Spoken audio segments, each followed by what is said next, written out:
What's up, guys? Welcome to the Talk Rice TV show. I'm Jesse Chan, and I'm joined by me with a couple of my friends today to talk about some juicy stuff I got with me. I'm Nikki. I'm Erica. It's Jay. Yeah, woo. Okay, thank you guys for coming onto the show today. We're going to kick things off with the little hobbies that you guys like, which is video gaming, right? If you guys didn't know, we have ourselves two lovely video Twitch streamers. If you guys had the opportunity, make sure you go check them out. Shameless plugging them. What's y'all's Twitch handle? Young Nix. Okay. Baby Nectar. What is that? Yeah, speak up a little bit. Erica, what's that shot? What is it? Baby Nectar. All right, so if y'all out there, go ahead, give them a follow. Go flame their joint, go flame their chats. Flame. But I'm just kidding. But let me ask you guys a question. In your experience of being female video gamers, what do you guys feel about toxicity within streaming and how people treat you? I think, especially if you're doing really well in a game, then it makes me want to talk more. Because then I'm like, I'm doing really well. And, no guy's going to, dog on me or whatever. But if I'm playing really bad, then I'm not talking. Because then the guys will be like, oh, she's a girl. That's why she's playing bad. Okay. Yeah. Mrs. BB Nectar? I think it's crazy because sometimes if I play bad and there's a guy that's playing worse than me, I get called out. Okay. Yeah, I hate that. I'm like, he's doing way worse and he's Reina. Like, Yeah. what? If you guys didn't know, everybody here plays Valorant but me. So if You did play bad. No. You're a good breach. No, I did not. I played for like a day. I was terrible. I was like, this is not my game. I'm out. I still have you added, so you did play. What does it say? It has not logged in for over 500 days? No, as soon as you logged. If you haven't played League ever, so in a while, so never mind. I recently started again. Okay, there you go then. I'm just messing around. I'm so bad. I remember when you had that, at JMU, you had the laptop on and it was always having League on. Hey, I was on that. Did you ever play? No. Man, I was on that for almost 10 years. That's the most toxic game out there. Yep. It is. It is. But what's up? CSGO is toxic too. Really? Yeah. And COD? Did you start off in CSGO before you went to Valorant? Only for a month before Valorant came out. Question, what actually prompted you guys to actually start streaming? What was the motivating factor to say, I want to do this? COVID. COVID? Okay. I started streaming off of PS4. Wait, what? Yeah. What were you? Zero viewers except for Rob. Dang. Start from the That's your bottom. man, your number one supporter, And now right? you're partnered. Hey, that's what they say. Every expert started was a novice at one point, right? What about you guys? Toxic things. Why you look at me for? I don't know. All right, Valorant is just toxic. We're going to cut it. It is toxic, and it's not always the people you think it is. There's some of them. There's that nice Reina, and then there's that one dude who just be tilting for you, and he plays smokes, and you need smokes, and he just sucks. Not sucks. He's toxic. And I feel like Woo over here. He's not one to say much. He says what he needs to say. I'm just the overly bubbly person. On the inside, I'm bubbling over with anger. But no, I think video games like that are just, they build character. Toxicity builds character. I'm gonna be honest. I agree. I will say this. I think, more recent we play Valorant, but I think the most toxic game that I've ever played was Call of Duty. The proximity chat was nuts. If you could make it through that, bro, I think you can make it through anything. It's true. It builds thick blood. Okay. Thick I'll say blood, that. not thick skin, thick blood. Okay. Do you think being as streamers, do you think that has allowed y'all to build thicker skin to this stuff and be more, I guess, be able to handle verbal abuse through the chats and stuff? Yeah, I used to cry all the time. Really? Especially with my friends. They were so I wasn't used to that kind of meanness, I guess. Okay. Yeah. So did you? So you It just made me uncomfortable. give me a moment. I'll be right back. And go to your Yeah, room. Yeah. Okay. But Now, I think I'm a lot my skin is thicker because of it. so you can take the beating now. Yeah. What about you, Nikki? Dude, yeah, people are mean on the internet. I had some comments before, or even streaming and then playing Val 2. I would cry because I'm like, what the heck? Why do people like say that, or like it's so much energy to be mean, and then like over the years I just kind of like it still affects me sometimes, but not as much as it used to. Okay. Why do you guys think people are so toxic? Because no one wants to blame himself. Okay. So if the game's going bad, no one wants to be like, well, I messed up here, or I overpeaked, quote unquote. Or if you're playing League, it's like, oh, my bad, I didn't like put a ward there, and so I jumped to a bush. I just face checked a bush or something like that, and I died. People gonna be like, hey, yo, man, bottom frag, even though you're LMS every single time. Like, why aren't you helping me out, even though you're halfway across the map? Or like, if you're in League, like, why are you dying in the jungle? Like, well, maybe you should award that. It's not my fault, but then no one wants to blame themselves. I will say though, when in the past with League, we don't chat. Like you guys actually chat in Valorant. I don't chat at all. So we be keyboard warriors up in there. But I'm nice. I'll be like, my bad. I'm sorry I didn't do Trigger that. finger. I get triggered and I retaliate when I'm being nice and people want to bag on you for being nice. And I'll be like, dude, I'm just being nice with you. Why you like popping off on me? Yeah. But no, I think Jay, you are correct that people are toxic because sometimes maybe they don't want to seem inferior. So say like if you did something like you probably shot somebody they think is unfair, they might just bag on you because they feel like, dang, this person is more, what's the word, inferior to me. Why am I losing this? So they basically want me to like make you inferior mentally just to make them feel better. Yeah. What's that called? Toxic masculinity? Sometimes pull up your stats. I think that's weird when people pull up your stats. Mine's private, I think. Mine's not private. I'm like, yeah.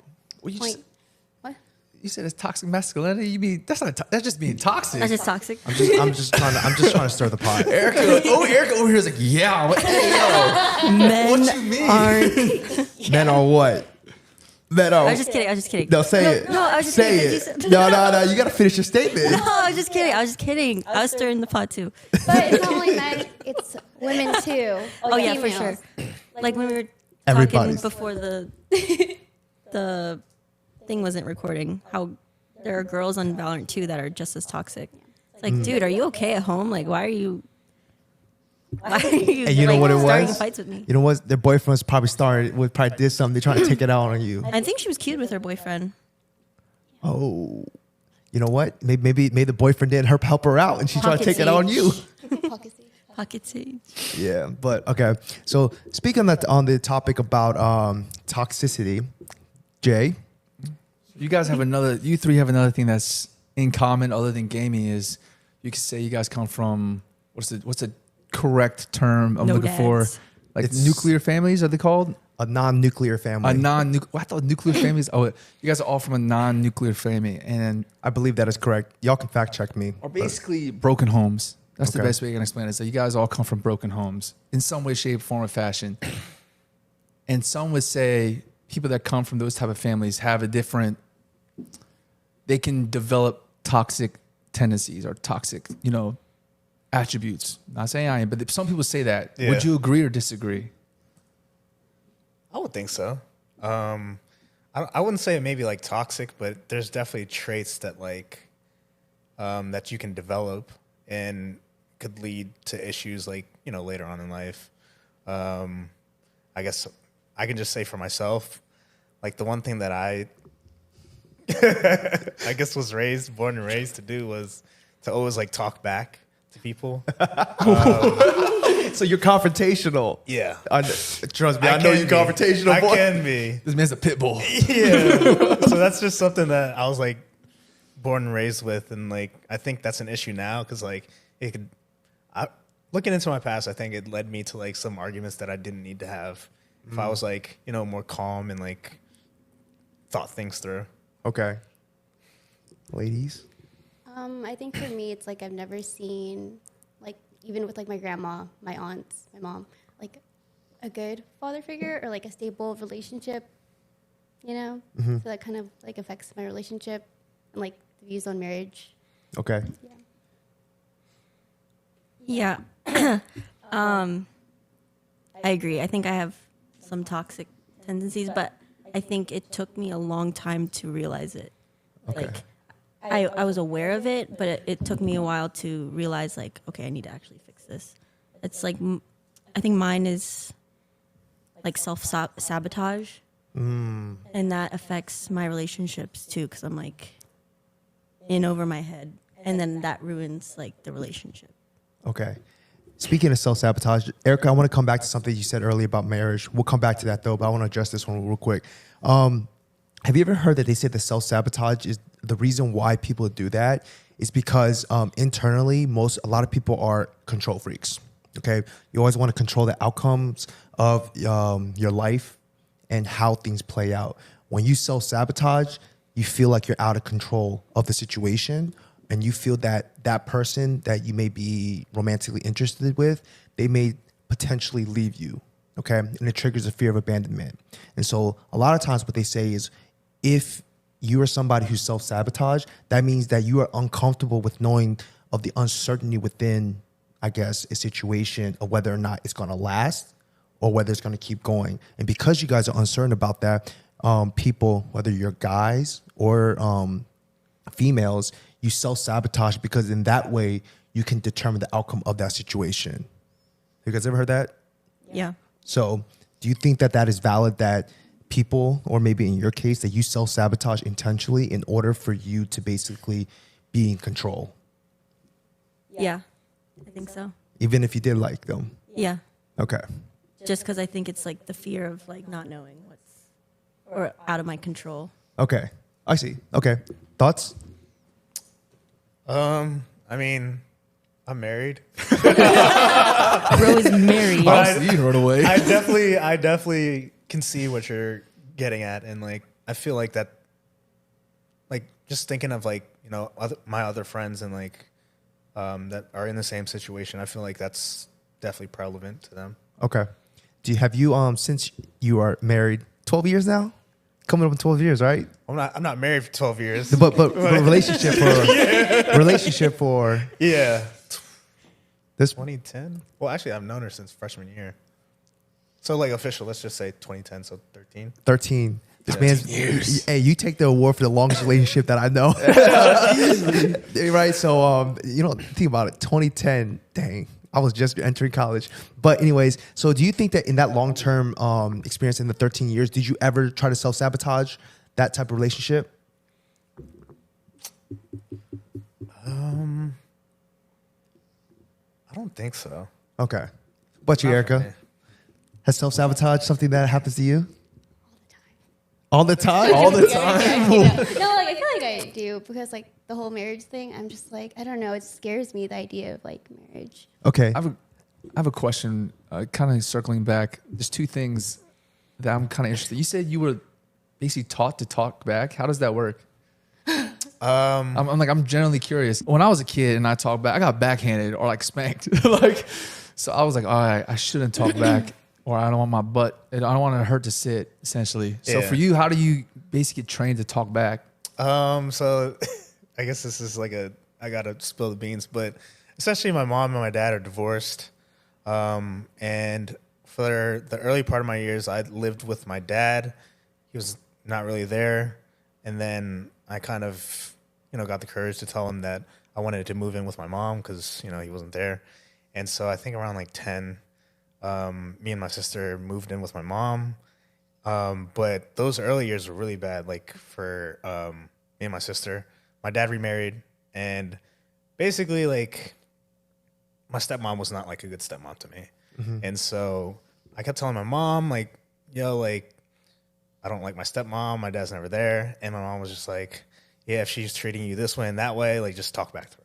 Oh, And so, Mama time. yeah, so my mom was just like, yo, like, don't put up with that stuff. Like, say what you have to say. Like, and that's, for me, like, I think the one thing is that, living with my mom and her teaching me that, I never had somebody like restricting me or like punishing me for like that action. And like, I feel really, really bad for like, for saying this, but like my mom definitely taught me, and like that kind of carried over like later on in my life. Like I used to talk back to my mom still. And obviously I didn't have that father figure to punish me for like talking to her like that. But I like reflecting on that, like as I've grown up, like I've realized like obviously I shouldn't like talk to people sometimes the way that I talk to people. Maturity. well, at least you know. Yeah. At least you know. Yeah. So, and then Erica, you said you said your grandma, your aunt, and your mom. You've never seen a stable. Well, I have a stepdad, but like, Okay. he's awesome because Okay. he's been there. But like, Okay. I've never like, my aunt has been married. I've never seen my uncle though. But then they divorced. My grandma never met my grandpa. Wait, Yeah. wait. Did he also divorce, or he just like? My grandpa passed away. Okay, he passed. Okay, But okay. yeah, so I've never seen like I've always seen like independent women. Okay. Yeah. Like Okay. growing up. You with that Beyonce snap. All my single ladies. All my single ladies. I got you. So, Erica, you a strong, independent woman? I don't know about that, but yeah, I just think marriage scares me, and like my dad, knowing like everything he's done, kind of just like he wasn't the best dad. That was what I want to bring up when I said I come back to you. I want to talk, want to address that marriage issue. How do you think that the broken home affects your viewpoint on marriage? Because you said about self-sabotage, marriage. Care to elaborate on that? No? Okay. To say. Go ahead. Go ahead. I think my view on marriage is like kind of skewed too. I kind of agree with Erica in a way, because like my parents loved each other, but like sometimes it just didn't seem like it was enough. Or like my dad was like sick, physically and mentally, and so it just was like, I don't know. It from my viewpoint, I only saw my dad like the first 9 years, but it was like, do they love each other? Like it just like, as a kid, you're like, you think, oh, or you see in the movies like they're just like people in love, but I just didn't really see it. So it's kind of makes me think like, or like growing up, like, dang, is that something I want, or is that even real? You know, I don't know. If that makes sense, but. Okay. So, Mr. Wu, Mr. Only one that's actually married here. I love. He's in love. So I'll say this, like, for me, obviously I'm married. I guess growing up, like seeing like this, like, I don't know if it's the right term, distraughtness of like my home and like between my mom and my dad and like divorce and all the other drama that came with it. Like it made me want to like be in like in a happy family. Like, Okay. I didn't want like my kids to deal with what like I had to deal with. Okay. Besides like the kids part, for me, I just wanted to be happy, you know? Okay. Obviously like people can see it in a negative way and like always question it. But for me, it was just always like, I want to find the right person to be happy with and like to have a family with. But you're an anomaly. I don't know. Cause you found her with Great birth. Hey man, there's two people like we know. Like there's him and there's Marla. True. Think about that. Yeah. It's not an anomaly if there's like two in one friend circle. True. Yeah, that's true. But also, I have another question in regards to that. When you're talking about like marriage and things like that, and you're talking about love and like what is it? Who do you guys think? Everyone here, who do you guys think teaches you like what love is from a parental standpoint? Like not who should, but who has taught you like about that stuff? I would say. My mom, Okay. for sure. Yeah, mom. The women in my family. The women in your family. Yeah, close they've always been in my life. Okay. Yeah. And how do you think they do that? Just by physically being there? Like how did you guys learn what love is, I guess you could say? Like I'll give you an example for myself. Right? So I would say I learned what love is from my mom, right? And I learned about it more so recently because I spend a lot more time with her now due to, COVID. Before it wasn't like I was lucky because they retired when I was in high school. So I got to hang out with my mom a lot, but it wasn't like I was really close to them. And then now I'm really close to my mom and I see what she did and I understand love is like a lot about sacrifice. Because my mom sacrificed so much for me, like, her health, her time, even though, my mom's a freaking Talker. gabagoo, man. She's a chatterbox. She loves to talk and she literally sacrificed that just to be with just to provide for me. So like her form of love was like, I'm sacrificing my time with you, my health, just to provide for you. So that's how I learned like, okay, that's what love is. Like that's what I should be looking for in love. So like that's what I'm saying. For you guys said your mom and the woman in your life, what did they do for you guys to, show you that? When I was sick, they would always make me soups and medicines and just. What kind of make soup sure we talking? What kind of soup? Some nasty soup, but it made me feel better. Is it Bolivian? Not even chicken noodle? Yeah, It's a Bolivian Yeah, soup. my grandma did it. And Okay. then, all of them would always they'd take it to Robert's house and drop off medicine. I had COVID, so yeah, I think that's love. Okay. Okay. My entire family did that. Wait. Which of your parents is Viet? My dad. Your dad? Okay. Okay, so circling back to the marriage thing, my mom put up with a lot with my dad, and that I think she sacrificed. My mom wasn't there either for me when I was growing up. I didn't really see her much, but she was, like Jay said, sacrificing a lot, and I didn't really appreciate it until I got older. Even out of college, I think, out of JMU. I didn't really realize it because I'm like, dude, this lady works 24/7. I never see her. And then we actually had a talk about it, which is something that I feel like most people should do if they're feeling resentful or something with their parents.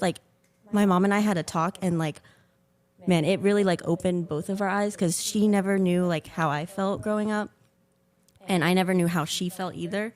So Okay. just opening that door and kind of showing our emotional maturity over the years, it Okay. kind of made our relationship 10 times closer, and now we're really close. Okay. And I think she taught me what love is too by the sacrifice, and she also it was both the marriage thing is skewed for me, but it's she also taught me what love is. Okay. It's both. Speaking of moms, looks like everybody here is a mama's girl or mama's boy, right? I'm sure as you guys have grown up, you guys always experienced your mom has always nagged at you about certain things hey, do this, do that. You shouldn't do this. You shouldn't do that. Don't talk to this person. Don't talk to that person. This is in my personal opinion. I want you guys' opinion on this. Do you think that in the end, everything your mom ever said to you was always right? Even though at the time that they said it to you, you may not agree with them, whether say something for instance, my mom has an extremely keen eye for character and seeing people. My mom can literally look at you for 5 seconds, and then she would tell me, that's not a good person, don't hang out with that person. That's not a good person, don't hang out. That's a good person, you hang out with them. Go talk to that person. And in my 30 years, yes, I'm old as hell, okay? Same. I have experienced. Let's go, 30-year gay. But okay, in my experience, I've noticed that my mom was always correct. And there have been people in my friend group that mom has told me, don't hang out with that person. And it has always gone bad. That person is always ended up not being in the friend group. I'm sure you know who. Yeah. Right? And so, not that one, the one from a couple years ago. Yeah, I had beef. that's what I was thinking. But yeah, so my mom has always been able to tell me exactly this person is bad off rip and tell me don't hang out with this person. What do you guys think about that? Do you think that everything that your mom has always said to you has been correct from day one? Yeah. Yeah. Brandon? Trying to think. My mom says a lot of things, But for majority of what she's said in the past, I definitely agree. And she's always just looking out for the best of us. In my current situation, it's funny because I see it come full circle. And my little sister is in college, and my mom used to always nag us apply for internships, apply for jobs, do this, do that, do this. Yeah. And just the other month, my sister was home, and it was just me, her, and my mom in the kitchen at her house. And my mom was like, Renee, did you talk to the lady about the internship? And then Renee was like, Mom, I told you. She was screaming at her. I was like, flashback. Holy shit, I used to do that. yeah. But then I just now that I'm grown and I reflect on all that, I just realized that she's just looking out for the best of our interests. She just wants us to succeed and have good paying jobs and do what we want to do, Yeah. Okay. And I definitely agree with what she said. Okay. I had a talk with my mom recently about this because she was talking. I agree with my brother. Like almost everything your mother says to you is right. I was throwing my dad in there too, because I did learn love from my dad, but in a different way. But I tell my mom, I was like, it's because when mothers, when they say something, they're trying to tell you it from what they value. You know what I'm saying? Like they value your future and your security. But at the time, you're like, what, like 13, 14, 15, 18? You're like, I don't give a about that. Like, I'm just trying to have fun. I'm trying to do this, yada, yada, yada. And I was like, Ma, if you told me like, hey, if you apply to this good internship, go to this good job, you'll meet some cool people that can help you do what you want to do. Like stuff like that. Not saying, hey, do this because this is what I want you to do. So I was like, Mom, I was like, you didn't do this wrong. I was like, but moving forward, I was like, if you want me to do something, you should appeal to it. Like from what I want in life, essentially, because that's the only way to make someone do what you want them to do. Is like, hey, that's literally the only way, and that's the reason why now we realize it, because our values kind of align with what our parents' values were at the time. That's what we're like, oh yeah, they were right about that. I wasn't being an idiot, so Okay. There's just one example, but like in hindsight, I'm like, Mom, thank God you told me no. So I. In high school, freshman year, I got asked to prom by a senior. Okay. Okay, 18. Okay. I'm 14. Dang. and it's slim pickings out there, buddy. Right? And I was like, Mom, can I go to prom? And she's like, with who? And I said the name. She's like, isn't he a senior? And I was like, yeah, it's going to be fun. She was like, what the hell? She was like, heck no. And I was like crying. I was boohoo. I was like, my mom won't let me do anything. I'm like, looking back, like, ew, why the hell is he asking me to prom? You were Thank smitten. God. You were smitten. Nah. But I'm like, you did good. You did good. Side tangent. What is the let's elaborate on that. What is the proper age gap that is unacceptable and acceptable? Unacceptable? Yes. You said that's 4 years, 14 and 18. Well, he's also like, he was 18 Okay. and I was 14. Okay. That's weird. And you guys know what happened at prom, right? No business. I mean, I think if you're older, I personally think it's weird if like let's say 40-year-old is dating like a 25-year-old, because what do you have in common? Like you guys are both in different stages of your life. Okay. That's just weird. Or if you're like 21 and they're like 35. Okay. It's weird. can I elaborate? Go ahead. Okay, so my parents were like almost 20 years apart, Okay. right? And like, yeah, it's weird, but I feel like they had a lot in common because they were both farmers and stuff. But yeah, I can see it being interesting to look at. My dad was 43 when I was born. My mom was 23. Yeah, 20 years. Well, I'll say like, I feel like the perception is like, oh, like this guy's too old for this girl, or this woman is too, old for this guy. But like, if we're legally, like, if everything's legal, like obviously, like you have the ages, like you can't date like 16-year-old if you're like 30. But if we're over the age of 21, let's just say that, I think age doesn't really matter if you guys are happy and you guys have the same interests. Yeah. Because my cousin got married recently, Okay. and there's a big age difference. What is it? I don't really know, but I've seen pictures. It's more than a 10-year difference. I'll tell you that. Okay. Maybe pushing 20-year difference. Okay. And I mean, if she's happy and they have the same interest, they love being with each other, I don't think I would care. Okay. It's just the perception that from the outside looking in, like, oh, it's weird that, they're 20 years apart. Like, but in the end, like, who cares, right? All right. Erica. Agree with Yes. that. All right. So I'm 32. Is it acceptable for me to date a 21-year-old? I think it's kind of weird. Why? I don't know. What do you have in common? That's ageism right there. Yeah, That's like- ageism, like- Erica. All right. I'll explain it to you. It's like predatory to me. You think it's predatory? Yeah. Oh, sorry. You can say that. You can say that. I'm like, what? I'm looking at you like, what? How's that predatory? They're so young. Okay. They just are able to drink. All right. This is my stance on it. I'm just playing devil's advocate here, guys, okay? And you guys disagree if you guys want. So as generally, in my experience, as women get older and get towards their 30s, there comes a lot of drama. There's just comes a lot of stuff you just don't want to deal with. You know, the older you get, I mean, it's on me too. You know, I've been through a lot of stuff, and there's some stuff that, fortunately, I don't have any baggage. Like, I don't got no crazy nothing. You know what I'm saying? I don't got to worry about nothing. I ain't got to sleep with one eye open. Like, you guys know what I mean? Okay. In me playing devil's advocate, if I was to date, say, a 21-year-old, the reason why I would want that is because I want that clean slate. I want the feeling of knowing that I don't have to worry about all this history coming up on me. Do you know what I mean by that? And usually when you go younger, you're less likely to face that. You know, yes, they may not be as mature, but then also you think about guys mature. They say guys mature slower than women. So if you're 21, it probably takes like someone in the late 20s to be in the same maturity levels as you, right? So, and also our brother has told me this like a month ago. Women, y'all like when you're younger, you just have more energy.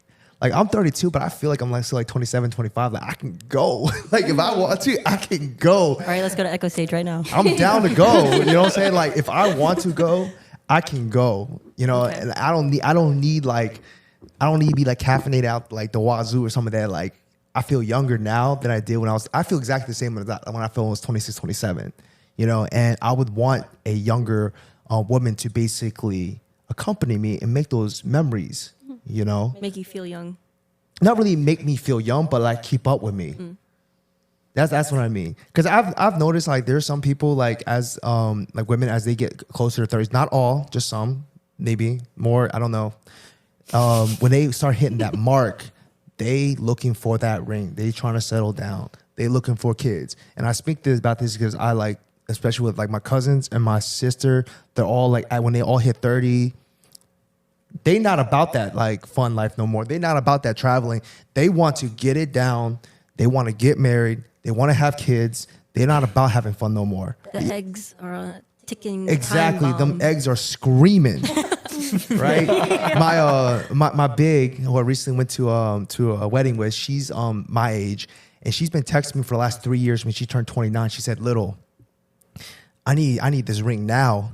Granted, she has a man. She says, "I need this ring now." Connie, if you're hearing this, I'm talking about you. I saw the photos. Yeah, so she's been telling me since she was 29. She says, "My eggs are screaming."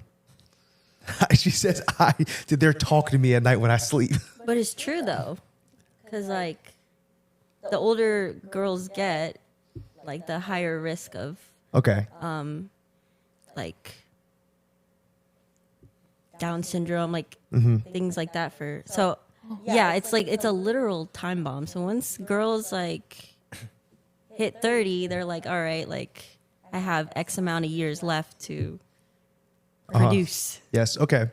And to elaborate on that, reproduce. I mean, Erica, there's another reason why this is another reason why I would not date like someone my own age group. It's because generally speaking, I don't want to be rushed. I have no problems with marriage, right? I tell people this all the time. If I were in a long-term relationship right now, and I was dating a girl right now, and I felt it was right, I am ready to get married right now, like today, like tomorrow. I'm ready for it. I would have no qualms with that. But at the same time, I'm not. I don't want to be dating somebody for only 6 months, 1 year before I have to propose. I don't want an ultimatum, someone telling me or forcing me for that ring. I want to do it when it feels right. But not every person like around your age is like that though. I don't know. And that's why I say I'm talking about like me dating women my own age. Yeah. Like I've dated women in like their 30s, and every single one of them put pressure on me. They looking for that. Like when they want, like this is like usually they were like 29, 30. Like after a couple months, Brandon, you've seen like some of those. I always tell you, it's like, why? And I was like, listen, I didn't want that pressure. I didn't want that pressure. Like I'm down with it. Like let me go on my own pace. I'm not saying that like I'm gonna take like 10 years. Like when they 20, like I'm not gonna take 10 years. But at the same time, you can't expect me to like get you that type of like lockdown that quick. Let me go on my pace, and I'll let you know when I'm ready. And that's why to me, I would go younger. Yeah. That can way, see that. you know what I'm saying? That way I feel like I got time and I can go at a nice organic pace. I think if the girl is like emotionally mature, and I don't really see an issue with it. But if she's just like, you guys have to be on both the same page. You can't just be dating a 21-year-old and she's just like has no direct, you know, like I mean that's for guys too. Like if a girl dates younger.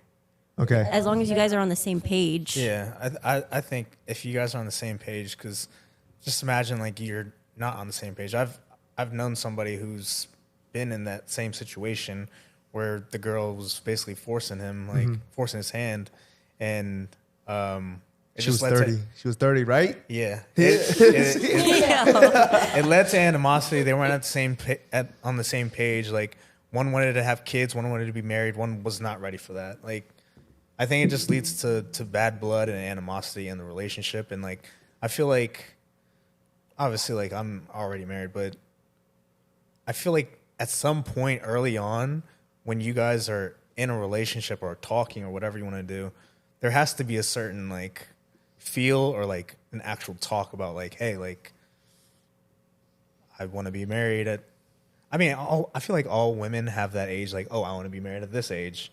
Like, I feel like guys don't have that, but we know, like, oh, you never like, had that? I think it's time. You never had that? You never had like a goal in your mind? Nah. I know Jay didn't.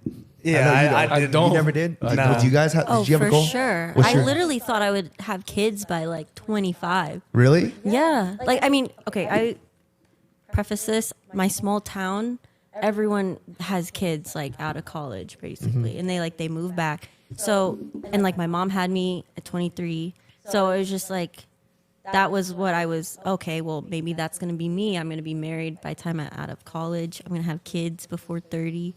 Now I'm like, oh, hell no. Like, I'm chilling. Okay. But yeah, it's funny to look back. I'm like, that was my goal. Like, that makes no sense. I don't think that was ever my goal, like to get married at a young age. It was never your goal? You nenever had like oh, I want to be married by this time? No, because I was dating someone for like almost 5 years in high school too, and I never like. Oh, so you just like them long relationships, you know what I'm saying? Yeah. Well, I got a question, Jesse. Why do you think you have that goal in your mind? Like you said, I didn't, but there's a reason for that. Is partially I didn't even know that mom was 30 when she had me. Basically, Yeah. I did not do that. I thought I didn't know what age mom or dad both were when they had me. So I had no idea. I have no general idea of like timeline at all. Like I didn't realize like you know all the things you broke down. Like yeah, when someone's 30, they want this. When they want marriage, yada yada yada. I'm like I didn't even know people moved at those timelines. Like whenever we go to marriages and stuff like that, I don't even know how long they dated. I don't even know how old either couple is. I don't know how old they are when they have their first kids. So it's not like I have a mental idea like, yo, I'm like hitting that point where they were at and I need to have kids or I need to get married or I need to do this. Like I didn't have that. So what made you get that? Were you like, when we were like 15 and we went to marriage, you're like, hey, cuzzo, how old are you? All right, bet. Let me write that down real quick. Like, how did you come up with that? It's the typical child order theory. Since you're the youngest child, Yeah. you got through life not thinking about these type of things. Yeah. You know, they say that usually the youngest child within the family lacks direction, lacks decisiveness. You know, so you just going with the flow, just so you go your entire life. And usually, being the middle child, you're the most independent. You're most thinking. You're on the higher track, or like you're like kind of on a different track than say the younger child, right? I actually, as a guy, had a date in my mind since I was probably like 17, 16, that was going to be the age that I was going to get married at. I What knew. age? What do you guys think it was? 17. I like when I was 16 or 17 years old, like in high school, and even before I started dating, I had a date in my mind at the time that I wanted this to be my wedding date. At, like when you were 17? When I was like, it was like around when I was 16, 17. And like the very first girl I ever started talking to, like I didn't see her in that way, Yeah. but it was like as I was thinking about these type of things, because I'm like a deep thinker and I think about everything.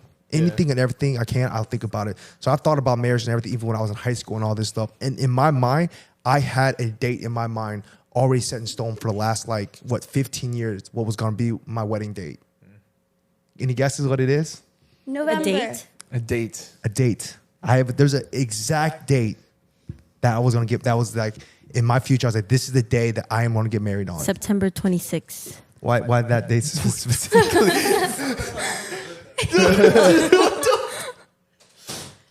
You gotta all right, I'll give you guys you gotta think about what type of person Jesse is. Wait, you know it, right? I told you. You told me before, but I forget. But I know that the number is meaningful because you got It's a meaningful number. You think of it like this. Jesse's a very, I don't want to say square, but yes, square person. Square. Very regimented, right? So you got to think of a number that looks very regimented and square. 11. Okay, keep working off that. 15.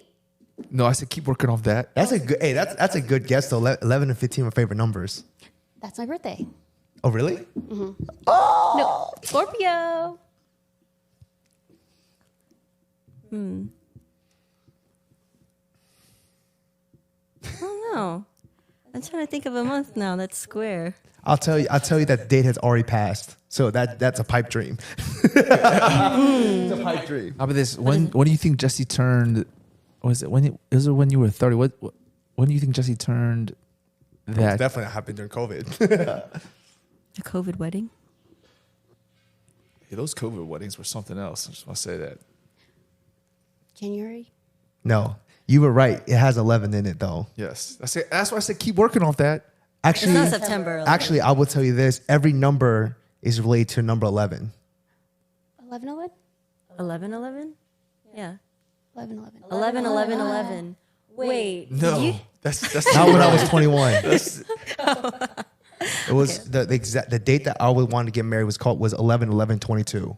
Oh. Because 11 stands for the 2 feet, like the person 2 feet was standing, and you combine together to become 2 and 2. And then 2022. Oh, Oh, smart. that is smart. Yeah. Hey man, just live another 100 years. You can Yeah. you get it. You want to 21, hear 22. I think I heard 11/11. My ideal wedding date that I wanted since I was a little kid was 11 11 22 because 11 11 stands for like your 2 feet you stand on and Yeah. you combine together to become 2 and 2. 1 and 1 becomes 2 and 2. That's nice. It was a very spiritual meaning too, and it's because Erica, 11 11 You were is really thinking like that at 16. That's incredible, actually. no people think that I'm just like goofball, but I be thinking about this. Just Your like- brain needs to be studied. Hey man, dude, they're talking about you can just take your consciousness, download that to something, and just like freeze yourself like 100 years, and then watch 11 11 21 22. Bam, it could happen. Maybe. Hey, I'm just saying. Hey, but that's freeze a yourself. pipe dream. I gotta come with Walt with Disney got some competition, bro. I gotta come up with a new wedding date because that's don't pass. You'll think of something. I'm sure you're like 11 and this, and we get combined together. Then we have a dog in 20 something, or like I don't know. No. I'm good. I'm gonna let fate take the wheel and go where it goes. All right. Let's sidetrack. Let's go back it up a little bit. Do you guys think that like coming from broken home does it affect your dating life in a negative way, and are there any positive aspects to it? Do you think that maybe gives you guys a different perspective and to approach it in a different way that maybe somebody like myself who comes from a nuclear home might not see it from? I'd say it used to affect, for sure. I think, like I said earlier, I become more aware of it recently and wanting to not do like the toxic tendencies, like self-sabotage and stuff. Because I think like over the years, for sure, I think the main problem in the relationships ending and stuff. But over the years, like even today, in my head, I'm like, okay, don't do that, because that's just gonna make you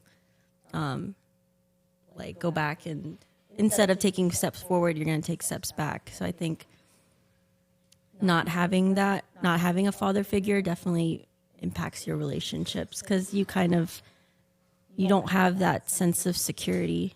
You just kind of have, okay, that's my mom and that's it. But I didn't even have my mom either. I had my aunt and uncle raise me. So it's just kind of like the fear of abandonment or like is in your head. But I think positive. My aunt and uncle raised me, and they were really good.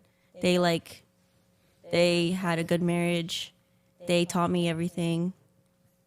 They taught me like politics and stuff. So I think like even having them like definitely opened my eyes to what like love could be too.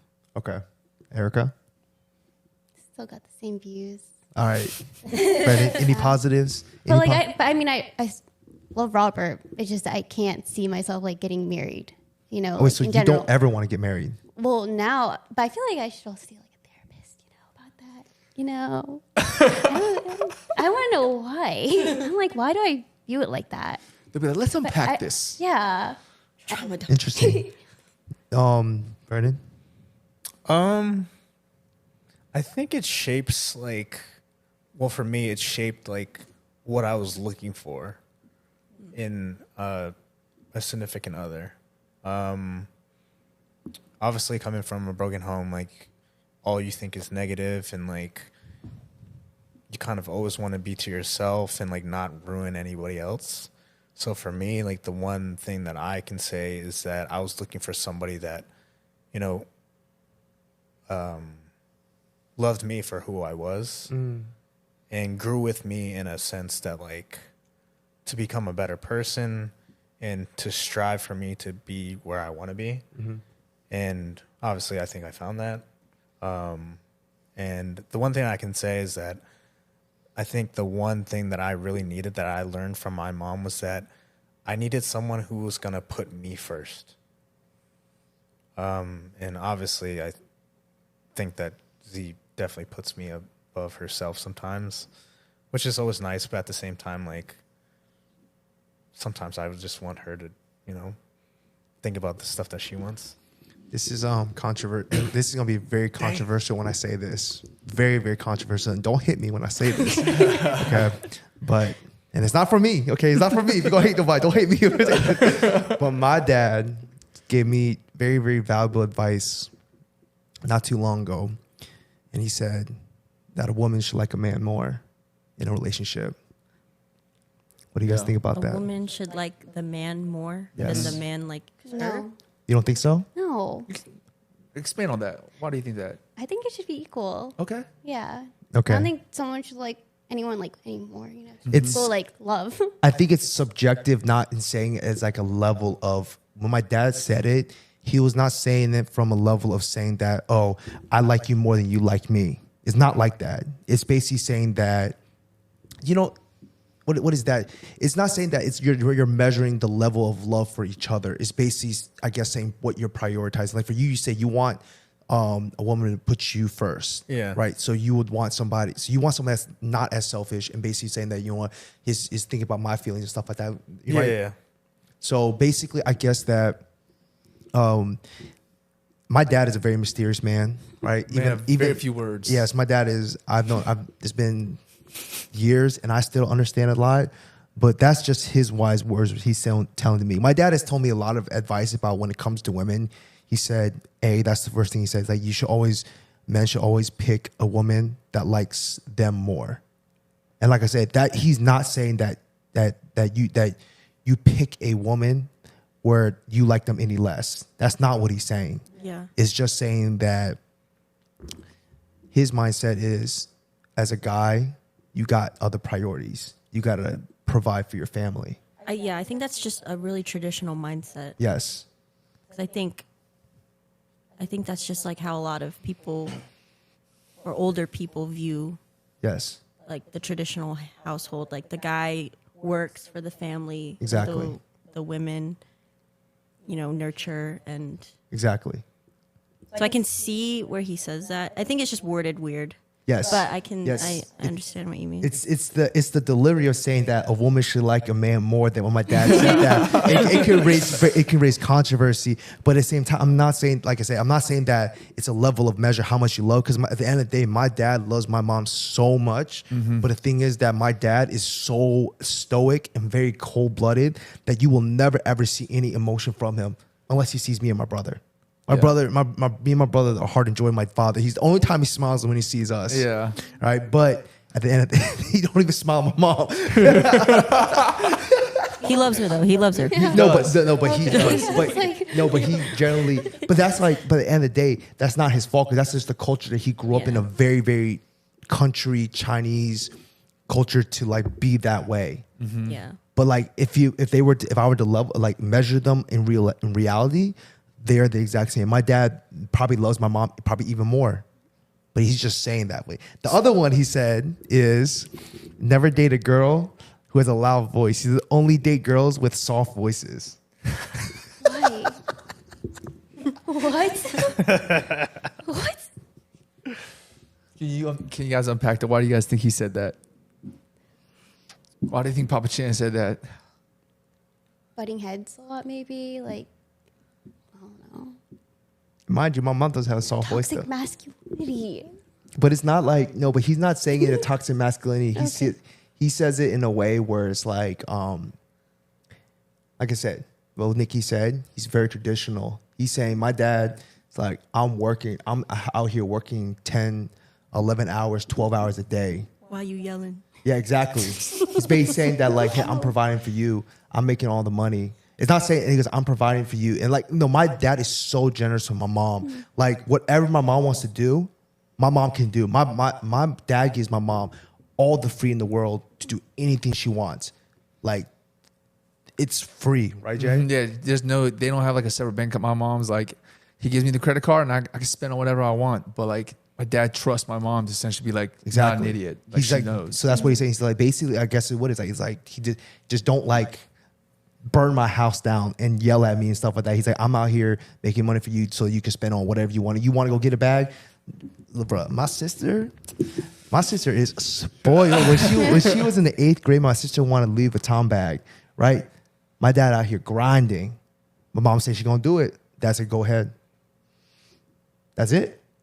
And so like you can't. So like I'm gonna disagree. My dad's not toxic masculine at all. That's just his belief in the way he is, where he just that's just how he raised too. He's like date a woman with a soft voice. But do you think in a way that's kind of toxic? I'm gonna interject. It's not that it's toxic. It's Or that not, when maybe- I'll say this: if you think it in their traditional tense, as you guys mentioned, it's not toxic. But when you put it in our current sense, because of the power that women have, and rightfully so, and things of that nature, it sounds more toxic because they're applying that term or that ideal into modern day. So of course people are like, dude, you're insane. Like, no, that makes no sense. But what he's saying, and more so, is saying that if you have this is what I think he was saying by saying date a woman with a soft voice, is essentially saying if you have two people who are trying to lead and say what to do in a relationship or make plans, like you guys are never gonna get anywhere in life. No decisions will get made. Like imagine you guys are, I don't know, trying to buy a house. And she's like, and he's like, well, I'm cool with this. No, I want this.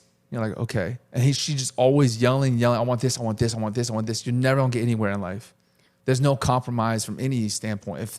But he's using it, and he's using it in a very general term, okay? Very general. He's not saying like, oh, if a girl raises her voice one time at you, she's canceled. He's not saying like that. He's saying it in a very general term. Like if she's very, I guess the best way, instead of loud voice, he's saying don't date someone who's very like super confrontational about everything you do. That's fair. Okay. I feel like that goes for girls too. Don't date a guy that's. But then like you won't that. be able to voice your own opinion, I feel like, if you're. See, I think And I don't like that. You're thinking about the super Yeah. small percentile. He's saying like in general, like of course you can speak your mind. Yeah. He's not saying like, yo, you're like No in a opinion. cage. He's not saying like that. Yeah. He's just saying like if someone has something to say or opinionated on every single little thing you do, you're never gonna do anything in life. Think about it. In our modern day, everything's about speed.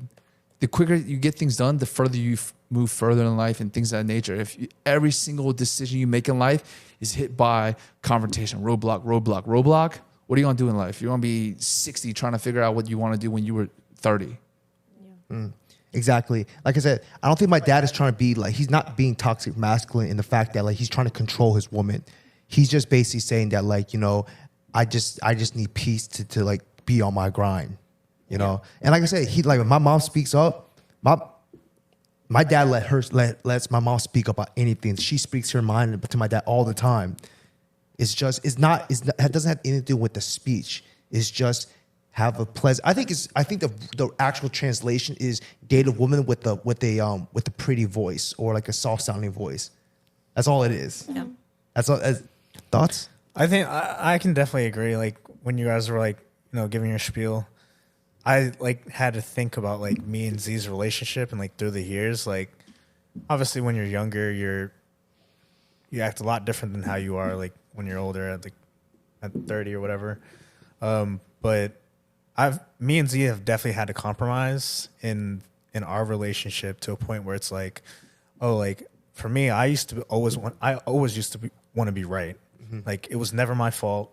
But then like, going through the relationship, like obviously it sucks. Like, like when you're wrong, like owning up to it. Yeah. And that would lead to a lot of problems between me and Z like early on.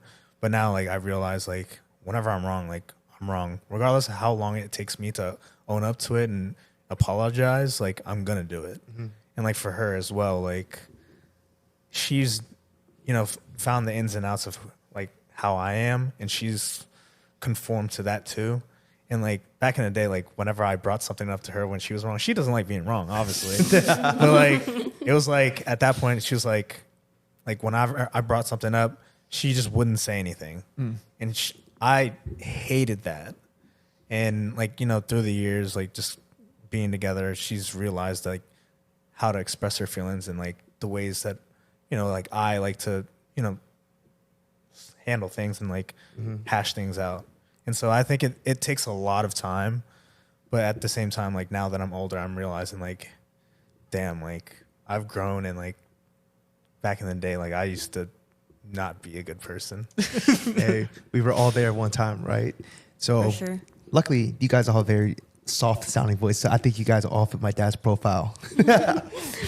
Z too. Z has a very kind and like soft sounding voice too. My mom says the same thing about, I think, everyone here. I don't know if she's met you, Erica, yet, but she says like they have very like her words are very shine, which means like they smile, they look very bubbly, they glow, essentially is what she's trying to say. Versus some people, they don't got that glow, they don't got that glowing aura. That's what my mom says about. I think that's pretty sure that's what she says about Z. So. The shine fruit. The shine, exactly. All right, you bring something back. You were talking about you when you were like younger and everything, and how like you changed. You were not a good person. Yeah. Do you guys think, Erica? I'm bringing this up because we talked about this before. Do you think people can change? Yeah, I think they do if they want to. Like if they really want something to work, yes. Okay, so yes, you believe people can change. I do. Okay, but it takes time. Takes time. I think they'll mess up. Trial and error in a sense, like little things. Okay. Yeah. Miss Nikki? Yeah, I think people, like bouncing off that, I think people can change if they are ready to change. If they are ready. They have to be ready, because anyone can just be like, oh yeah, I changed, and then they just go back to their old habits. Mm-hmm. They can change for a day. Mm-hmm. But if they are like committed and ready to change, then I think it's possible. Okay. I definitely, yeah. They also have to want to change for like themselves, not just for someone else. That's the key, right? Yeah. They have to want to change for themselves. Thoughts? Yeah. I definitely agree with everybody. I think it takes time, and it definitely takes the desire for them to actually want to change and realize what they're doing is, let's just say they're doing something wrong. They have to realize what they're doing is wrong and it's hurting other people. And I think what definitely helps is like the people around you, like your support system, to guide you through if you need anything. Yeah. Okay. I mean, like for sure, I piggyback all you guys said, but I do have a question in regards to, you said people have to want to change, right? So my question is, do you think it's like the straw that breaks the camel's back, so it's like one thing that causes someone to change, or do you think it's like a combination of like 100 different things that over time they've experienced, like this has happened, this has happened, this has happened, this has happened. You know what? I don't want to deal with this anymore. I'm going to make a change because of this. Or is it just one earth-shattering, moment in life that you're like, if I don't switch this up, my life is not going to be good. I think it's multiple instances. I don't think it's just one time because I think one time is too short for anything, like for any kind of habit. And I think sometimes people can make bad habits and continue to do it, and if nobody says anything to you, you might not realize it. And so, like I said, I think your support group, or the people around you, can influence you to change if you want to, and there's only so much that you can say, and in the end, I think it's just up to the person. Like in my experience, I think that I can harp on things and let you know like you did something wrong, but in the end, like I'm not you. I can't make you change. Mm-hmm. I can just let you know how I feel, and you can roll with whatever I have to say. Like, and then like I wish you the best, but at the same time, like if you don't change, you don't change. What's that saying? You can lead a horse to water, but you can't make it drink, or something like that? Yeah, I think that's it. Yeah, something like that. Yeah. That's Southern saying. Southern. Got anything to say? Anything else want to chime in? Too juicy. It's too juicy? No. I can't. I know. Well, okay. All the Well, I don't want to give juicers. examples because it's like, do I want to put that on blast? Use Does that fake make names. Use You fake don't. names. You don't have to put on. You don't have to say Okay. anything you don't want to say. sense? Like, it's like trial and error. Like one time, I mean, I don't mind because like not a big deal, but made a friend on Valorant and it was a girl, but he never introduced me. Oh. And I'm all for him having girlfriends, but for me, I Good for you. always introduce him to like all the homies on Valorant all the time. But I didn't know about her, and I was logging on to my Discord and I see this girl message and I was like, who the fuck is this? Oh, sorry. Who's this? And then You can curse. oh yeah, I was like, who's this? And then yeah, it was just like it was not good. I was like he's been playing with her and like been in Discord with her for like a while, but like there was no flirting or anything. Like she played with his friends too. But it's just like you don't introduce me. It's not like the same level of like respect, I guess. I'm not gonna lie. Let That me just try rubbed me to. the wrong way. I'm not gonna. I'm not defending him. Yeah. But I'm saying this from a guy's standpoint. Sometimes guys just like just do that without like thinking about the repercussions of like that. You know what I'm saying? Sometimes it truly is. I'm just playing with the homie, and they don't think any of that. Oh, I gotta. You know what I mean? Yeah. Sometimes like it's like you just playing. If I was in a situation I was playing with a homie and it was platonic, then like that's all it is. I don't want to harp on it or raise a concern. Well, let's just. you know what I mean by that? Yeah. No, I did see some of the messages because he let me, and like the girl would try to flirt with him, and he'd be like, "Oh, I'm for the homies." Like, bro, why don't you say you have a girlfriend? I don't like that. That's shady. You do realize that some guys are completely oblivious that they're being flirted on. Yeah, I know he is. I'm like, dude. Right. So, I think that goes both ways. like some guys are completely oblivious when a girl's trying to flirt with them. They honestly do not know. I'm not saying that that's the situation, but I'm just like, defending for some. Like there are cases when like a girl be flirting, you don't know. You know. I was just gonna ask, like, obviously I don't know the situation, but I just want to know. I feel like there's a different perception. Like, I feel like if a guy was playing with a girl, that's like, and you don't know the girl, it's kind of different from a guy. I mean, a girl playing with a guy. Like, you know what I'm saying? It's kind of confusing, but at the same time, I hope you know what I'm saying. Like, you know how Robert was playing with a girl? Yeah.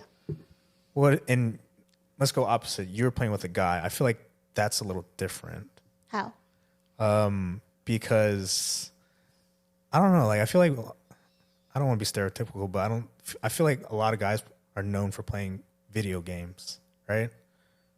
And so, like, I don't know. Like, I feel like if I were playing with a girl, Z would be mad, and I wasn't telling her. But like, if Z was playing with a guy, I would just be like, oh, like, okay, like, yeah, like guys just play video games, you know? Yeah. Yeah. I see that. Oh, I see Yeah. what you mean. Yeah. But it's literally like the same thing. Yeah. No, no, Yeah, but it's the same, but it's no, different. yes. It's the same, but it's different. Different meanings, but Different it's, situations. Yeah. How about I flip this? Instead of like, if it was something like if a girl likes to do, like say like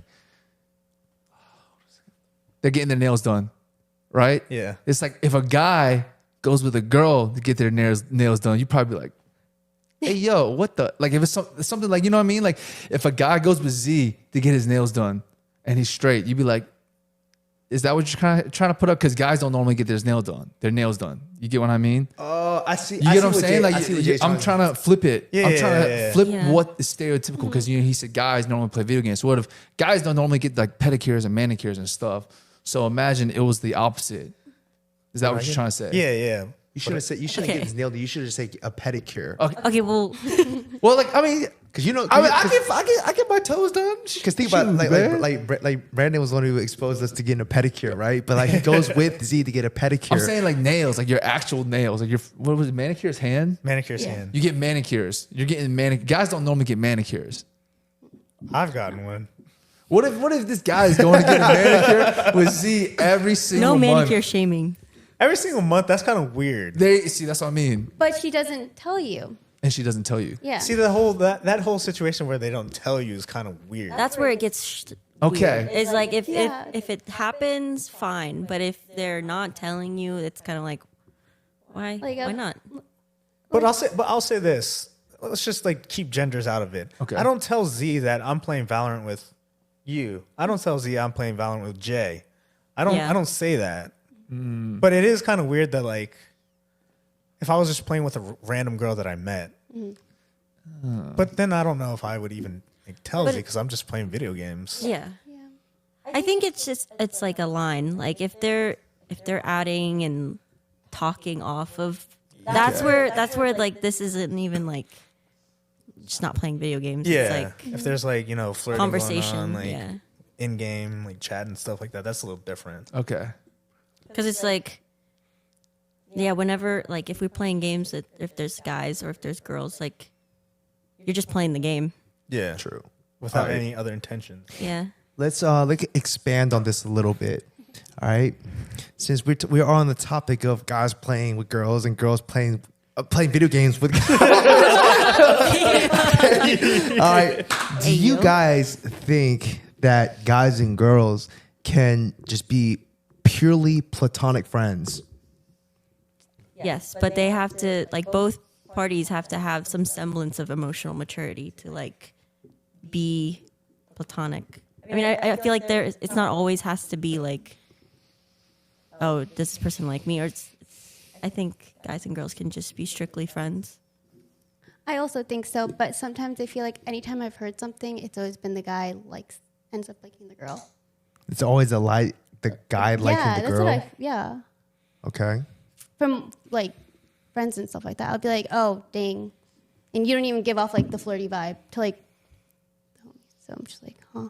Okay. What do you guys think? Yeah. Based off what Erica said, I'm gonna just say I agree with what Erica said, but it's due to supply and demand. Do you know what I mean by that? Elaborate on that. All right, what is in demand? Beautiful women. All right, beautiful women are in demand. So if the supply of beautiful women are low to a guy, he's going to go after his friends who are beautiful. Supply and demand, simple as that. But if hypothetically speaking, say a guy has a high supply of beautiful women, he probably is not going to, be worried about having an attractive friend that's a girl, and he's going to be okay with being platonic with them versus vice versa. It's not going to work like that. So the more supply someone has, yeah, probably it's okay. The less supply someone has, nah, it's not going to happen. What do you think, Brandon? I mean, my best friend is a girl, so I think it can work. But I've seen it happen to where, you're just friends, and then like in a friend group, and then people start to have feelings. Don't get messy. It gets really, really messy, and I don't know. I just think it's on the person, like how easily they catch feelings. Mm-hmm. I mean, if one person is, out there flirting and making it seem like there's something going on, like, Okay. So This is my 2 cents. I think that 90% of the time, guys and girls cannot be friends. 90% of the time. I think 10% of the time, they can be friends. The reason why I say 90% is I think that, generally speaking, say you have a friend group, if you have guys and girls, you spend enough time together, someone's gonna catch feelings. Usually, I think you're right, Erica. I think it is usually, in most cases, the guy, right? But I think that if you, as a guy, have those boundaries set up in your mind where you don't cross those boundaries, you can do it. Like, y'all know me. Y'all never, ever see me ever catch feelings with anybody within the friend group, right? Yeah. My best friend is a girl. And people have been telling me for years, y'all gonna date. And I'm saying, y'all out your freaking mind. It ain't happening. All right.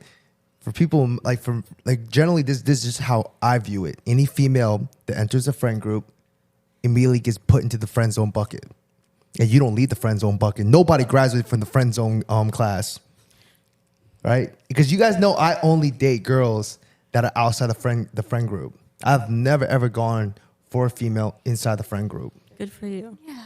Right? Because that joke gets messy. Yeah. But generally speaking, I think that guys, they can and they can't. But usually they can't. Because someone always catches feelings. Right? Can I say an example? Go ahead. I just won't name names. But there is yeah, for sure. I think there's a girl that entered our friend group. And it was like a flock of the guys in our friend group just went to her. And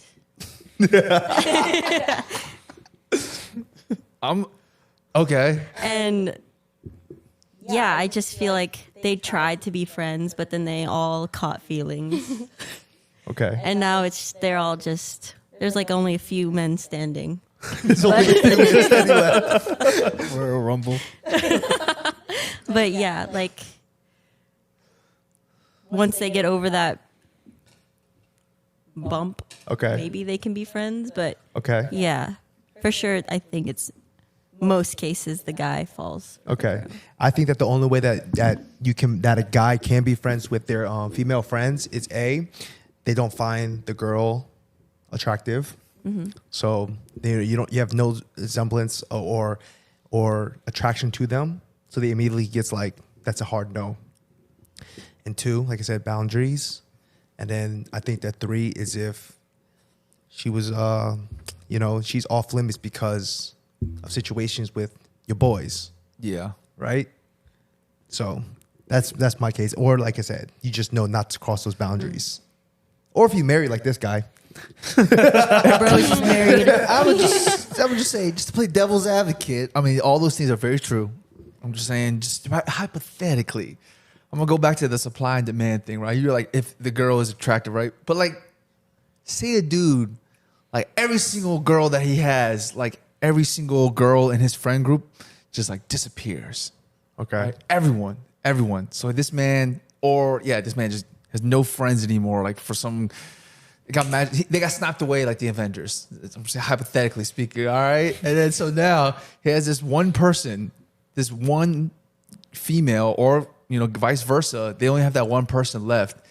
Wouldn't they like biologically? They'd be like, well, my monkey brain is kicking in. I gotta reproduce, or they're gonna be like, nah, we about it. Just the entire human civilization is dead. Nothing is happening here. Is that what you're saying? Hey, Nikki. Is that what you're gonna say for you, Jesse? No. I'm gonna say. I just thought about this. I think that when you said all the dudes flocked to that girl, it happened when she dyed her hair and she went ABG mode. No. Really? I mean, she does get her hair done. I feel like after she got her hair did and all that junk, that's when all the dudes came coming. I don't know. The timeline. Got hair did. She was looking too good. Someone snatched that weave. But I will say, on top of that, I think that generally speaking, I think guys, the guys are a little more shy, and like it's easier to basically hit on a girl within the friend group because you've already broken that barrier, and there's already that sense of familiarity. Right? It is hard as hell to cold approach women in an outside setting because that takes courage, right? And most people are afraid of rejection, so they don't want to go through that and don't want to face rejection because let's be honest, people hate rejection. whether you're a guy, you're a girl. And so usually if you're going out, hitting the club, you know, or going to like a rave or whatnot, unless you got some, you know, unless you've inebriated on something, Liquid courage. liquid courage or something, it's hard. It is hard for a guy to cold approach a girl. And, you know, yeah, there's a cute little joint in your friend group. you hang out a little too many times. Y'all be rapping. You know, got some alcohol in your system. You know, the feelings coming. I feel like it ruins the friendship though of the group. That's crossing the boundary though, right? But what if it was mutual? What if it was a situation where, you know, they secretly both liked each other? That's good. Okay. Still messy, but He's like, whatever, it makes him happy. yeah, but I mean, it could lead to problems, like, you know. Of course, it leads to a problem because someone will get their feelings hurt. Yeah. Especially in our modern day era where there's like people just, you know, dash and go, you know, and it just causes drama within the friend group. What do you mean? What is dash and go? What does that mean? Like DoorDash? What do you No, when I mean dash and go, it's like, you know, with the widespread like availability of dating and everything, dating apps, people want more options. People are afraid to settle down. Okay. You know, like, you know, people in general, if this is from my observation from like 10 years ago, people were more willing to like lock down. Now with like hookup culture being what it is now, people are afraid that they're settling. So they are basically constantly reaching for more. Even within a good situation, they keep going. So if they're, so say hypothetically, a guy and a girl catch feeling with a girl in the friend group, they start talking, have a little situationship, you know, they start canoodling, right? Guess what? He breaks her heart because, you know, he had his eye on something else. I feel like it works sometimes. It depends, like if you were like best friends at first and then like you guys end up talking, and sometimes you guys can be like just end up being friends again. I think that's possible. Is this from Really? experience, Erica? Are you Yeah. speaking from experience? Yeah. Okay. I mean, like, you know, if it's your anecdotal But we were just talking. experience, We I weren't, believe like, you. Together for a long time, you know, but we were still friends after. Okay. But in an instance where like Jesse says, like, if y'all don't end up, if y'all start dating or whatever, and regardless if you guys were best friends before it, what if you end up like, let's just say the guy cheats on you? So that leads to so many problems within the friend group because there's so much animosity from just between you two. You guys cannot hang out together as a friend group. And then it gets messy. It gets messy too. Think about it this way, because now everybody else in the friend group feels awkward associating with that person. Like, you hanging out with that cheater? Who do I hang out with? Exactly. Who do Do I I hang side out with? with A or who do I hang out with B? Well, if like he cheats on you and stuff, but then you have like a history and they try to work on themselves, then I think it's different. So this is going back to the thing where you're talking about like people change. Yeah, people change, but also like if you break up and they cheated in the past, you would still want that person in your life because you have like such a long history with them. Okay. I didn't give you my 2 cents on it. I don't think people can change. I don't think people change. Now that's a very, very general Hit him with statement. a Okay, let me elaborate. Let me elaborate for y'all. Come. It's for y'all straight cook me. Okay. Let him cook. I think okay. So if you think about yourself as a child, right? When you are uninfluenced by the world, you have a certain personality. There's a certain way you think. Your core values. Your core values will never change. That's embedded within you since you were a child. Right, what you believe, all this, all that, how your mom raised you, all that stuff. You going through your entire life like that. Now, how you react to things is different.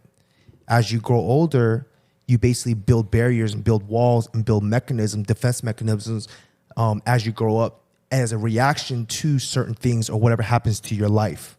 So, say this happens because of the situations you've grown up with. You have learned and adapted to basically react in this way.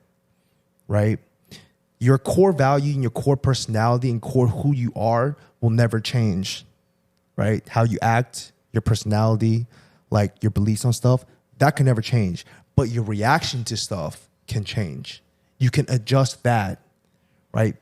But so say you may believe this, you're gonna believe that forever. That's just who you are. But say, let me think of an example. Let me use you as an example, Brandon. Good. So my first time meeting Brandon, Oh my god. my first time meeting Brandon was at a house party, and the first thing I saw about this kid was that boy is a hothead. Okay, me not knowing anything, actually I knew he was like. I mean, I had no negative feelings. I was like, dude, that boy is a hothead. He trying to burn this mother freaking house down. He was defending his sister. He was defending his sister, right? No qualms with that, right? I'm like, dang, boy is okay, right? But his belief was my sister was disrespected. Yeah. It is my job as her brother to defend my sister's honor, right? As a child, like we said, every child has good virtues. That's why in my heart, I believe that every human being is naturally good, but you become bad and hardened by the environments and how like you are affected growing up, and you become a certain way, and the way you react to things change. Come now, Brandon, 30 years old, hitting the big 30, right? I think that was almost 10 years ago. Yeah. Right? We rewind 10 years ago, and I think if Brandon was in that exact same situation, his reaction would have been different. But innately, he has never changed. He's still going to defend his sister. You know? That's why I said that he's not change, but the way you react changes.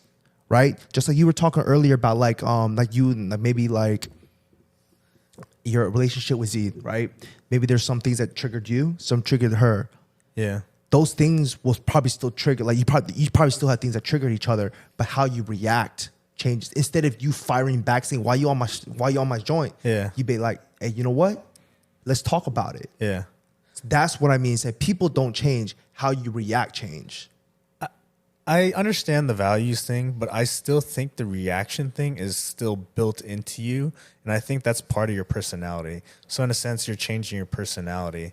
Even though, like, I mean, there's not a correct, like, it's nobody can prove that, like, your reactions are part of your personality. But I just think that your reactions is, like, even though you say you change your reactions, how you react to things, I think that's you changing as a person. Okay. Maybe not the values. Okay. Because you're definitely right. Like, my sister was disrespected. Exactly. And I will always hold to that. If somebody's disrespecting my sister, I'm going to say something. Yeah, exactly. But, like, the way I react is, like, a part of who I am. Like, now. Okay. And that's why I think, like, you know, people can change. Yeah. But, Okay. I mean, obviously, we can It's debate about it. It's a difference of phonetics and Yeah. stuff like that. You're right, but that's just my opinion. Yeah. Like that's just how I see it. Like people, in my opinion, people never change. Like I'll give you another example for myself. You know, like my family's always known me as the kind-hearted person in my family. Yeah. Right. My kindness has always been mistaken for weakness, and I've done a lot of things in my life where I believe these type of beliefs, and I've always stood by them since I was 15, since I was 17, 21, regardless, 20 years. I've always had these beliefs about certain things. Y'all know me. Y'all know me very well. Y'all know my heart, right? And a lot of bad things happened to me. But the way I have reacted has changed throughout the years because I forced myself to grow in a way where I react differently in a more mature way. When I was younger, I did some toxic things. That's for sure. Right? But as I've gotten older now, I'm in my 30s, I react different. But I still think the same way. But I know now through experience, through mistakes, I go, you know what? That's not the right course of action. I should not take that course of action. I know what this leads. I know this is toxic. And the result, I'm going to react this way this time. That's just what I mean by that, as in you change by your reaction. But that's change. Yeah. Okay. You changed. You said grow. You know what? I'll let y'all take this. Okay? But that's my take on it. And I just want to say, just dive a little deeper. You said, like, I still think the same way, but people say you're not your thoughts. Okay. You're not your thoughts. Like, what you're thinking in your head is not your thought. It's not who you are. It's what you do with your thoughts that make you who you are. Okay. You know, like, I'll give you an example. Like, there are serial killers out there, right? They probably have thoughts about, like, people do all this random stuff, but they actually act on it. That's what makes them a serial killer. Right? That's the extreme form, the extreme tense on it. I'm not saying we want to react on, like, people and stuff like that. Or, like, I'll give you an example. Another example, a little lighter example. There's a croissant right there. If I was a big tubby boy, right, I get like 15 when I just saw one. I'm like, yo, I'm gonna get all 15. I'm gonna eat all 15, but I'd be a tubby. But because I choose not to eat 15 croissants, I'm not tubby. Okay. You know, my decision on that thought is what made me what I am. It's not, so your thoughts are not who you are. I'm doing a lot of reading and stuff, and that's a huge thing people say. Like, what you think is not who you are. Okay. So I'll still give it to y'all. Okay, fine. You have swayed me. Yes. People can change. People can change their mindset. yes. We There win. you go. Okay. There you go. I guess I break it down a little different, but Change is I'll change. let Us one, I will Jesse hold, 0. I will hold the L on this one. I will hold the L on this one. Right? But y'all give that's my belief. Okay, when it comes to those type of things. So, but that's just me. Innately, I just think that how somebody is, because I'll elaborate on some more. So when it comes to relationships, right? The reason why I think like that is because think about like insecurities. Everybody has their insecurities, right?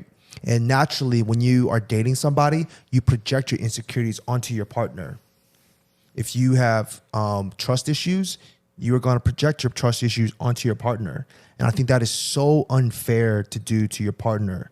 So I think that innately, that's your nature when you have trust issues. So you will always project until you get that, stability? No, security to know that they're not going to. Depends on how you get your like insecurity. Like, why do you have trust issues? You know. Mm-hmm. I said trust issues as an example. Like baggage in a sense from previous relationships or something. I guess Is that what you so. mean? I guess so. Yeah. I don't know. We'll see. We could transition to the last topic, Jay. Oh, we got a little intense here. But you guys, the two ladies on the podcast currently, are of mixed ethnicity. So I was wondering, through the years, you guys have the privilege of choosing either side of the coin, the yellow side or the Caucasian and Latino side. What made you lean more toward one side than the other? How I grew up, because I grew up with my Latina side. Latino. But you only hang out with Asians. No. No. Like growing up, I don't know. It was just like where I grew up. I grew up in Arlington, so it's Wait, is Robert Asian or is he Latino? no, he's Viet. He's Viet. All right. 100%. He's a quarter white. My question is, what made you lean there romantically? Oh, I was like, ooh, he's kind of cute when I saw him. And Okay. And then my friends kind of hooked up. I was like, okay, I really liked him. He seemed really sweet. Wait, were you always attracted to Asian guys, or were you? I think my brother. Because my brother was basically asking, why did you choose an Asian over your Hispanic boys?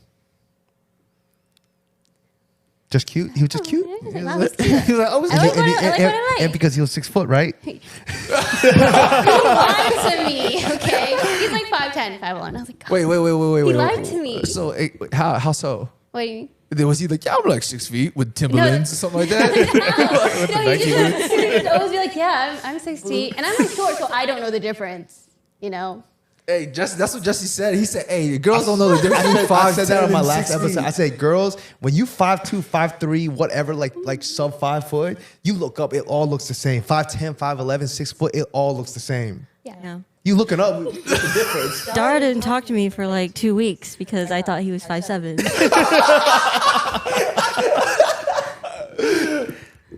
And I was like, I'm sorry, I didn't But know. why does that hurt, guys? Because it's like guys, some guys, a lot of guys, they take that as like a shot at their like who they are as a man.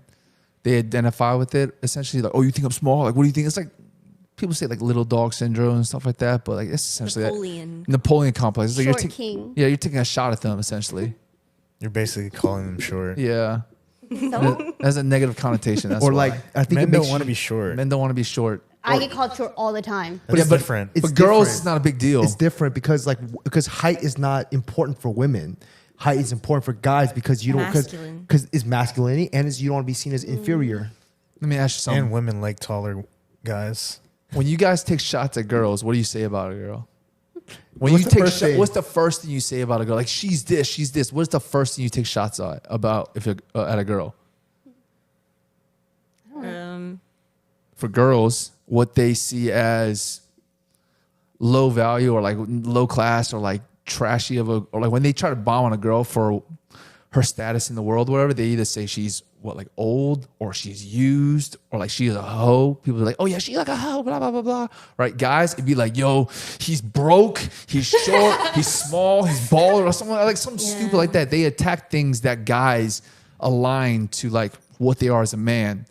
You know what I mean? So when you call a guy short, you're attacking what he sees himself as a man. And if I called a girl, yo, you a hoe, she gonna be like, what? What you say about me? Because that's how they assign themselves as like women. Like, you say I'm like easy peasy lemon squeezy. Like, what the heck? Like, what? Like, that's attacking me as like a woman. But if you tell a guy, man, you easy peasy lemon squeezy, he'd be like, oh, man, I still got it like that, you know? Because they don't value it like that. You know what I just deduced from that. So you're basically saying that It's like emotional. as a woman, you attack the guy, you attack their physical attributes. As a guy, you attack the woman, you attack their character. You attacked what women see as like what they define themselves as. Yeah.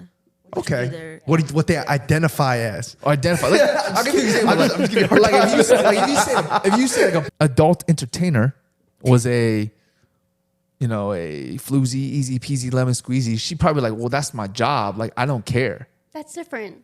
That's what I mean, That's because different. she doesn't identify that as a negative toward her. But I'm saying because that's her job. Yeah. But if a guy, say if a guy was like a professional midget, like he making bread off that, he probably like Kevin short. Hart. Yeah, he's like, I'm But short, if- whatever. Like, Kevin Hart. Yeah, but it goes back to if that's her character, Yes. then she's gonna take offense to that. there you go. That's true. And you think about it, every time women like you guys want to attack, she is such a slut. Yes. Oh my. Right? Is that the first thing? Bro, she is a No, slut. I'll be like, dang, that person's horrible. Yeah, I just usually say they're like, bad. What was the first three letters you said that Easy she? peasy. Because that's the only. I never said that. I said Why'd you easy peasy. emphasize the horrible? I'm gonna edit that part. She's a whore. That's all I was gonna say.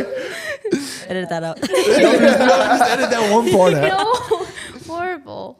Yeah. Because if you're not that person, then it shouldn't like affect you. Yeah. Okay. I guess that's usually. I never really thought about it like that.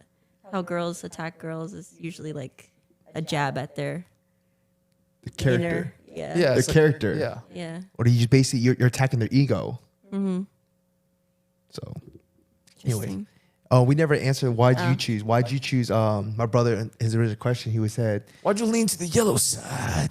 The Twinkie. Dude, I literally had an identity crisis growing up because one, I was like in a white town, and there's like people thought my mom was Chinese, or they thought like, oh, Nikki, like you're related to the people at the nail salon, right? And I was like, no, they're Vietnamese. Oh, you guys don't speak the same language. Like, I was just like, dang, like, what am I like? Or like, I went to a private school and I was the only. There's like two other Asian girls, but like on like applications or something, it's like white, Asian, other. I'm like, I don't know what to put. And then it wasn't until like high school, I was like watching like K-drama, and I was like, and people made fun of me like, you're not even Korean, like why are you watching that? Then I was like, dang, like what am I? And then I got to JMU, and I was like, what?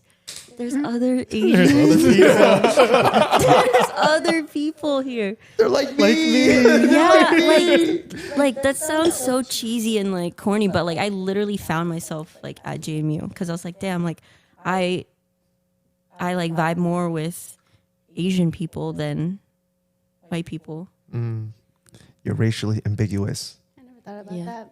I can agree with that. So wait, the same I agree thing for with you? that. No, I never thought about that.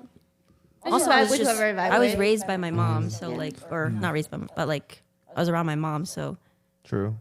and we went to the Philippines a lot, so I was like, I always identified, but I just never really like understood until I got to JMU.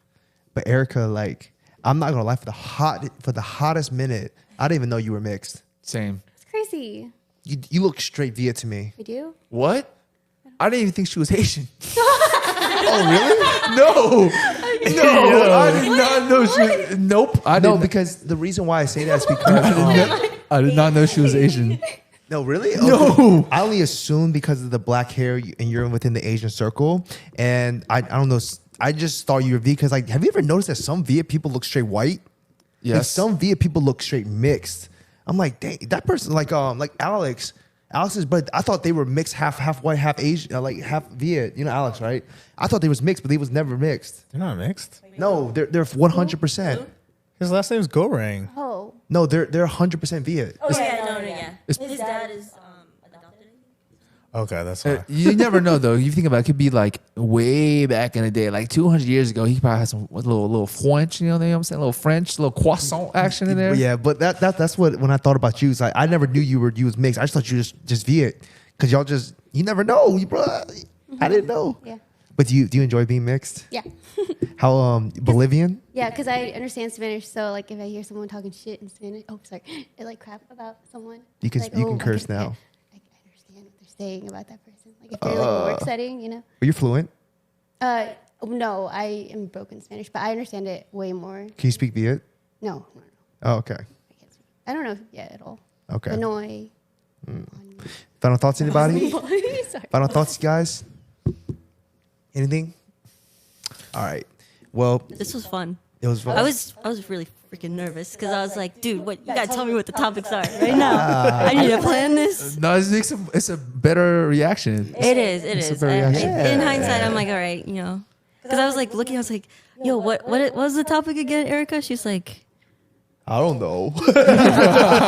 It wasn't my idea. yeah, she's like, it wasn't my idea. That topic's maybe my idea, but I was like, this isn't a video one either, right? She goes, no, it's video. I was like, oh shit. Hey, I'm just trying to keep you guys on your toes. But That was anyways, fun. thank you guys so much for today. And thank you guys so much for watching. That's the end of the show, and I hope you guys enjoyed it. Please like, comment, subscribe. Leave a comment for any type of topics you want us to discuss. Or if you want to bring these amazing people back, they will be back regardless if you asked or not. So don't even worry We're about here to that. They're here to stay. But thank you guys so much for watching, and I hope you guys enjoyed it. Thank you guys for enjoying the show. Bye.